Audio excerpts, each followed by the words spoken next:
لوگ اپنے اپنے ایمان کے حساب سے موت کی خبر پر صدمہ کو برداشت کرنے والے ہوتے ہیں، اور جس قدر ایمان دل میں راسخ ہوتا ہے اسی کے بقدر آدمی صبر و احتساب اور اللہ کے فیصلے و تقدیر پر رضامندی کے دامن کو تھامے رہتا ہے۔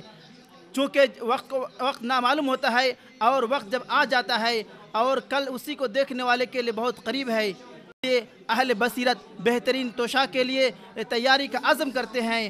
آدمی اپنی عبادت کا معائنہ کرتا ہے، اپنی درستی و نیکی کی راہ کو جانچتا ہے اور پرکھتا ہے، خالق کائنات کے ساتھ اپنے تعلق کا جائزہ لیتا ہے، اپنے حساب و کتاب کی جانچ پڑتال کرتا ہے، اپنے عمل اور اپنی نماز کا جائزہ لیتا ہے، اس طرح دوسرے کے حقوق، والدین کے ساتھ حسن سلوک، روزے، زکوٰۃ، قرآن کی تلاوت جیسی عبادتوں کا اہتمام کرتا ہے، اور حرام کردہ امور میں اللہ کے حدود و قیود کے سلسلے میں اپنے موقف اور طرز عمل کا جائزہ لیتا ہے۔ حدیث میں اللہ کے نبی صلی اللہ علیہ وسلم نے فرمایا، جبریل علیہ السلام نے مجھے کہا، اے محمد، جتنا چاہیں آپ جی لیں، بالآخر آپ کو مرنا ہے، جتنا چاہیں اپنے دل لگا لیں، آخر آپ کو جدا ہونا ہے، اور جو چاہیں عمل کر لیں، آخر اس کا بدلہ ملنا ہی ہے۔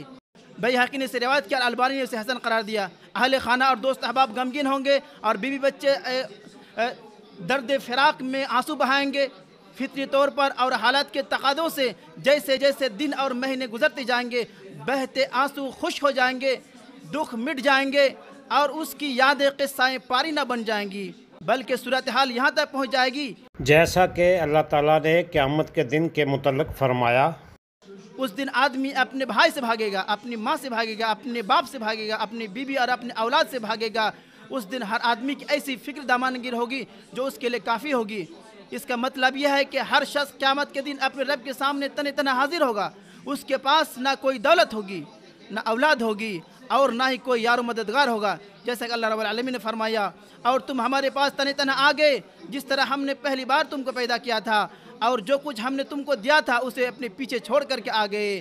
اور اس صورتحال کی مزید تاکید اللہ تعالیٰ کے اس فرمان سے ہوتی ہے، جس دن ہر شخص اپنی ذات کے لیے لڑتا جھگڑتا آئے گا، یعنی وہ اپنے لیے عذر پیش کرے گا اور صرف اپنے نفس کے دفاع میں لڑائی جھگڑا کرے گا، کسی دوسرے کی فکر نہیں کرے گا، خواہ وہ قریبی رشتہ دار ہی کیوں نہ ہو۔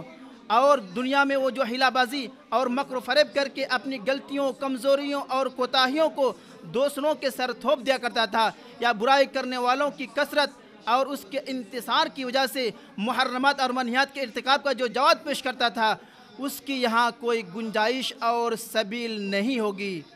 ہمیں یہ حقیقت کسی بھی شخص کی موت میں واضح طور پر نظر آتی ہے جب اس کے محبوب اہل و عیال اور مشفق اولادیں اس کے جنازے کو اپنے کندھوں پر لے جاتی ہیں اور سپرد خاک کرنے کے بعد سب واپس آ جاتے ہیں، عمل صالح کے علاوہ کوئی بھی اس کے ساتھ باقی نہیں رہتا۔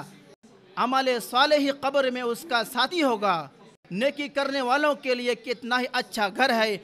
رسول اللہ صلی اللہ علیہ وسلم نے اس منظر کی تصویر کشی کی ہے۔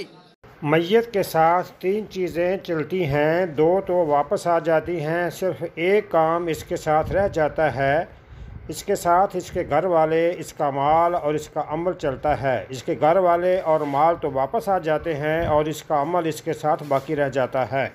بخاری و مسلم۔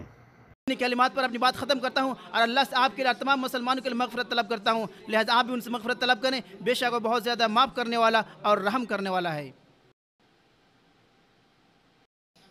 تمام تعریف اس اللہ کے لیے ہیں جو دانے اور گٹھلیوں کو پھاڑنے والا ہے، اور میں گواہی دیتا ہوں کہ اللہ کے سوا کوئی معبود برحق نہیں، وہ تنہا ہے، اس کا کوئی شریک نہیں، اور میں گواہی دیتا ہوں کہ محمد اللہ کے رسول ہیں اور لوگوں کی بھلائی اور رشد و ہدایت کی تعلیم دینے والے تھے۔ اللہ تعالیٰ کی رحمتیں نازل ہوں آپ صلی اللہ علیہ وسلم پر اور ان صحابہ کرام پر جو کفر و شرک کی ظلمت میں روشنیوں کے چراغ تھے۔ حمد و صلات کے بعد میں اپنے آپ کو تقویٰ کی وصیت کرتا ہوں۔ کسی شخص کی موت کے بعد اس کے آثار و کارنامے حسن اخلاق اور نیکیوں کے تذکرے زبانوں پر جاری ہو جاتے ہیں، پڑوسی اس کے حسن جوار کی تعریف کرتے نظر آتے ہیں، قریبی رشتہ دار اس کی صلہ رحمی اور انفاق کے معترف، جبکہ فقیر و مسکین اس کے صدقات و خیرات اور احسانات کو یاد کرتے دکھائی دیتے ہیں۔ کچھ لوگ گزر جاتے ہیں مگر ان کے نامہ اعمال بڑھتے رہتے ہیں۔ صدقہ جاریہ، نیک اعمال یا اولاد جاری رہنے والے رہتے ہیں، جن کی وجہ سے ان کی نیکیاں بڑھتی رہتی ہیں، ایسا کہ رسول اللہ صلی اللہ علیہ وسلم نے فرمایا، جب انسان مر جاتا ہے تو اس کا عمل منقطع ہو جاتا ہے سوائے 3 اعمال کے، ایک صدقہ جاریہ، دوسرا وہ علم جس سے لوگوں کو فائدہ پہنچے، تیسرا وہ نیک اولاد جو اس کے لیے دعا کرتی ہے۔ مسلم نے اس کی روایت کی۔ اور کسی شخص کی موت کے بعد اس کی بدخلقی اور اس کی کرتوت کی وجہ سے اس کا تذکرہ زبانوں پر گرا گزرتا ہے، بلکہ اس کے ظلم کی شدت کی بنا پر کوئی مظلوم اس کے خلاف بد دعائیں کرتا نظر آتا ہے۔ اس نے کتنے حقوق سلب کیے، کتنے مظالم کا ارتکاب کیا، کوئی ایسا گھناؤنا عمل کا مرتکب ہوا جس کی وجہ سے اس کی موت کے بعد اس کا ذکر سوء ہمیشہ باقی رہا۔ جیسا کہ رسول اللہ صلی اللہ علیہ وسلم نے ایک جنازہ میں فرمایا، یہ مستری یا مسترح منو ہے۔ صحابہ کرام نے پوچھا مسترح کسے کہتے ہیں اور مسترح منو کسے کہتے ہیں؟ اللہ کے نبی نے فرمایا کہ مومن بندے مستری ہے، جب وہ مر جاتا ہے تو دنیا کی تکلیفوں اور اذیتوں سے نجات پا جاتا ہے، اور فاجر بندہ جو ہے مسترح منو ہے، لوگ، بستیاں، درخت، جانور سب کو اس کے جانے سے راحت ملتی ہے۔ بخاری نے اس کی روایت کی ہے۔ اور اللہ رب العالمین نے فرمایا تاکہ وہ قیامت کے دن اپنے بوجھ پورا اٹھائیں گے اور ان کے بوجھ بھی اٹھائیں گے جنہیں وہ بغیر علم کے گمراہ کرتے تھے۔ اور سن لو، برا ہے وہ بوجھ جو اٹھا رہے ہیں۔ اللہ کے نبی پر درود و سلام بھیجو۔ اللہ تعالیٰ نے اللہ رب العالمین اس کا حکم دیا ہے، بے شک اللہ اور اس کے فرشتے درود بھیجتے ہیں۔ اے اللہ کے لوگ، اللہ کے نبی پر درود و سلام بھیجو اور ان کے آل پر، خلفائے راشدین پر درود و سلام بھیجے۔ اے اللہ صحابہ کرام سے اور ہم سب سے راضی ہو جا۔ اے اللہ ہم پر مدد فرما۔ اے اللہ مسلمانوں کی مدد فرما اور اسلامی کی مدد فرما، اور کفر اور مشرکین کے رسوا کر، اور اس ملک کو امن والا ملک بنا دے اور تمام مسلمانوں کو۔ اے اللہ ہم تم سے جنت کا سوال کرتے ہیں اور ایسے قول و فعل کی توفیق سوال کرتے ہیں جو ہمیں جنت سے قریب کر دے۔ اے اللہ ہم ہر چیز کی بھلائی چاہتے ہیں، چاہے وہ جلدی ملنے والی ہو، چاہے دیر میں ملنے والی ہو، چاہے ہم جسے جانتے ہیں یا جسے نہیں جانتے ہیں۔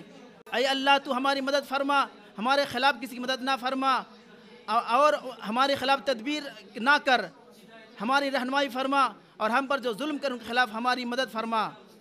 اے میرے رب، فلسطین پر جو مصیبت اور تکلیف آئی ہے وہ تو جانتا ہے اور اسے دور کرنے پر تو قادر ہے۔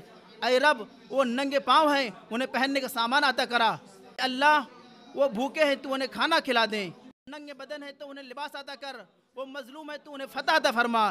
اے اللہ، تو اپنے اور ان کے دشمن پر، ظالم یہودیوں پر مدد عطا فرما۔ اے اللہ، ہمارے امام خادم حرمین شریفین کو اور ان کے ولی عہد کو اپنے پسندیدہ کاموں کی توفیق عطا فرما، ان کے ذریعے اسلام اور مسلمانوں کو نفع پہنچا، اور تمام مسلم حکمرانوں کو اپنی کتاب پر عمل کرنے کی توفیق عطا فرما اور شریعت نافذ کرنے کی توفیق عطا فرما۔ اے اللہ، ہم دنیا اور آخرت کی بھلائی چاہتے ہیں اور جہنم کے عذاب سے ہمیں بچا۔ اللہ رب العالمین قربت کا حکم دیتا ہے، عدل کا حکم دیتا ہے، اور یقین اللہ تعالیٰ رب العالمین، اللہ کو یاد کرو، اللہ رب العالمین نہایت عظیم جلیل ہے، اور یقین اللہ کا ذکر سب سے بڑا ہے اور سب جانتا ہے، اور اللہ تو جو کچھ تم کر رہے ہو اللہ سب کو جاننے والا ہے۔ مسجد نبوی شریف کے خطبہ جمعہ کا اردو ترجمہ آپ نے یوٹیوب چینل دنیا و دین پر سماعت فرمایا۔ خطیب فضیلت الشیخ عبدالباری السویتی حافظہ اللہ اور مترجم عبدالرحمن بن لطف الحق فاضل مدینہ یونیورسٹی۔ قرآن سمجھیں، قرآن سمجھائیں، دوسروں کو بھی قرآن سمجھنے کی دعوت دیں، نماز اور مسنون اذکار بھی سمجھ کر پڑھیں۔ اپنی دعاؤں میں چناچیز محمد ایوب قصوری کو بھی یاد رکھیں۔ اللہ تبارک تعالی ہم سب کی دنیا و آخرت دونوں اچھی کر دے۔ ویڈیو کو ڈاؤن لوڈ کر کے اور آڈیو بھی بنا کر زیادہ سے زیادہ شیئر کریں تاکہ وہ لوگ جو یوٹیوب پر نہیں جا سکتے وہ بھی نبوی تعلیمات سے مستفید ہو کر اپنی دنیا و آخرت بہتر کرنے کی کوشش کر سکیں۔